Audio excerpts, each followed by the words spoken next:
Good morning, all. And I have 11 minutes and 22 seconds to say this video. I am going to be doing some gardening today, and you're going to see I'm going to set it up. And I have my drop cloth for my art project sitting right here. And we have a whole lot of things that we've been trying to do organizing up here. Joshua's school supplies and bringing up everything from the gardening that I was going to do inside of the house before I take it outside. So I have new plants that have joined the collection up here. The containers downstairs on the windowsills in the kitchen are overflowing. So I had to divide some of those plants, and I did that with the lemon tree. Unfortunately, 2 of the 3 lemon trees did not survive, and they were full grown producing lemons, but the one that's in my grandmother's room actually has flowers. So I'm really excited about that to see this summer. But I had brought half of my mother's snake plant up here that had already divided. It's already looking really well. This springtime it's going to do really good.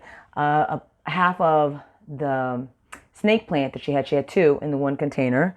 So I just brought it up here. I'll see if I have any babies coming up anytime soon. I'm not sure. Trying not to leave it. Trying not to mess with it too much. I have my little daylily and a little volunteer clover. Also, I have my little marigold plant, which made it through the winter time, but I have more seeds. So I'm going to start a lot more marigold plants from scratch. I have this little herbal garden, which actually when I first started it, had basil, it had a whole bunch. But unfortunately, not all companion planting, works. I mean, you can try it out to experiment, but it's kind of good that you know which plants work together on your own with your own experience and with your soil. So realizing now parsley and rosemary are good at being friends. They work very well together. I have this one little basil plant, hasn't been growing very much, but there was like 4 here. And so even as an individual, it's just not growing. But when I took those other ones and I put them by themselves, they're growing absolutely fine. They did really good with the tomatoes and marigold last year. So that's the same companion planting we're going to be doing. Was that the 3 sisters, right? So beans and corn and squash was something I was going to try, but I'm not quite sure. So I haven't really been successful in my climbing squash. And the only other gourd plant maybe would have been like pumpkin, calabaza. And I might try that this year. I don't have any more seeds though, so I'll have to go to the store and get some. And fresh, not from the refrigerated area. I just don't like to put my seeds in refrigerators. I will keep them near a window to keep them nice and cool if they have to endure that winter frost time, but I don't like to put them in the fridge, and I'm sure other people do. That's just who I am. I have another, I don't even know whether this is a daylily or not, but it's been one of the plants that I've been trying to research. And it used to have a variegated, pattern, but it doesn't anymore. It had another one cat a corner to it, which was really, really tall. And it just went brown leafed. And then there was 1 leaf and then it just didn't grow anymore. So I'm just going to start this one. And then this was this really, really tall one, beautiful. And it died after it had already produced these little 2 sprouts. So like another example of a mother giving his life up for the child. So I have my little container here with my coconut core. I have some more soil, another bag of soil that we got. And I wish I could flip these things over. I have this container, which is what was outside hanging from the patio. So that, I don't know, there's 2 of them. So I might try to see if I can put some maybe spider plants in there. Now, this is a very, very expensive set of trays. However, it doesn't come with a top part. So I'm a little discouraged, and I did really want to use it, but I have to find something that will cover it, and then I will use them. Otherwise, I'm going to just be using the small trays that I have on hand. And these are something new that my mom just got from the store. And these are their own little trays inside, and then they have their own little cover. Let me show you.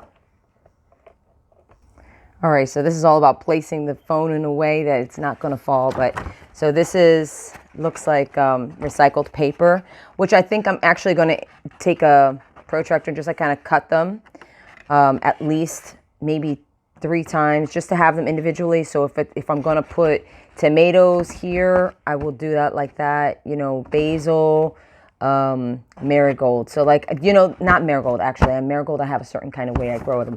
But this has a cover to it. So this is going to work out. But I also have these other trays that are the originals, but they're in the garage. So I'm going to be getting those later on. I cleaned most of them. There are also other ones that my mom got from the store, which are clean already. And these are, you know, new ones.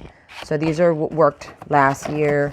I had so many of them actually the year before that as well. But last year was probably my favorite year because one, we had more land, and then also I put more plants in the ground, and so I was really excited about that outcome. Okay, so these two again come with a tray for collecting the extra water and like one little hole so that the roots don't go too far. They still do grow through there, believe it or not. And it's pretty deep. They work pretty well. It also has that beautiful cover, right? But it usually has like this little green tray thing that spins. I don't even use those because I actually stack them on top of one another.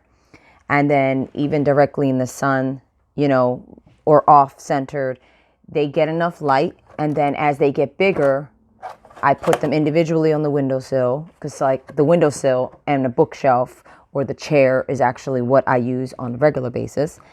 And then it also has this right here. So actually this goes in. I can't even remember if I put it on top. Yeah. I guess maybe at the end. But in all honesty, these look a little bit longer than the usual ones. This year I said to myself, I'm going to try to use popsicle sticks, but I also have ones that are shorter than this and that are like triangular. They look like the, you know, like on the sign, arrows. So I'm going to use those. Also, one tip that I use, even though these are really good with magic marker, I put pencil on them. And there's a reason. So if I write with the magic marker, this is what I'm growing and this is what it is, there's not a guarantee that my plants will survive. One, because I don't have a heat mat and I don't have lights. I depend basically directly on creation. The weather outside, if it's great, I put the plants outside. And if it's not, then it's not a good idea to put it out. I'm acclimating some of the other plants. So I really work with just the season. I study up on that and I go by kind of how I feel. If I'm feeling warm enough to go outside, then the plants can go outside too. That's how I feel anyway. And then later on, I'm going to put all my plants eventually into the ground anyway, or in a container, but they're going to be outside. So even these plants are actually going to be outside. Well, except for the one, because I really, really want to get this one growing inside the house. I really do like this particular combination. And then also the aloe plants. But I've been thinking about putting the snake plant outside. It might need a little bit more land to grow and more nutrients in this one little small container, which is what it's got. So now, starting from scratch, okay? I only got 3 more minutes to go. This is February. I believe it's like the 6th or the 7th. Let me look really quick. No, it's the 5th. Ooh, okay. I'm going too fast. So today is February 5th, and I am going to be going outside. My mom says she's going to be helping me to clear out the ground because she bought some raised beds. So what I'm going to be doing is, I'm actually just breaking up my soil right now. What I'm going to be doing is I'm going to be making one of them, and it's an oval shape. I believe it's like 2 by 2 or 3 by 3. I'm not sure. I want to see if I can make one here in the house, maybe in the living room, and then try to get it around the corner of the door between the stairs and the kitchen, and then try to see if I can take it outside. So we'll see. But she bought a lot, and I want to see if I can fit at least half of them inside of the garden, because really I only have about 10 by 5, right? If I measure it out by like space-wise, not including the cinder blocks that are the blockade on the side, once I have those raised beds, I'm taking the cinder block out and making it like a wall. And I want to make it like a durable wall because there's another cat that goes in there and likes to dig in my soil and poop in there and stuff like that. So we're not doing that this year. Also, I have a lot of cardboard, which is covering the ground, protecting the ground and the red wigglers. I don't necessarily want to disturb that. I know eventually it is going to break down and become soil anyway. So she thought I was going to like take that out. What I'm going to do is I'm just going to lift them up, clean it all out, and take any excess debris out. But then I am putting that cardboard back because the raised beds are going to go on top of that. And then we're going to probably take the twigs from like the apple tree that were cut down last year, and I'll cut them even smaller pieces, put them in the bottom of the raised beds, and hopefully we'll have like a little bit of that. Okay, so my thing is about to like shut off. So hold on one second. I really wanted to show you all the seeds that I have, but that'll be in the next video.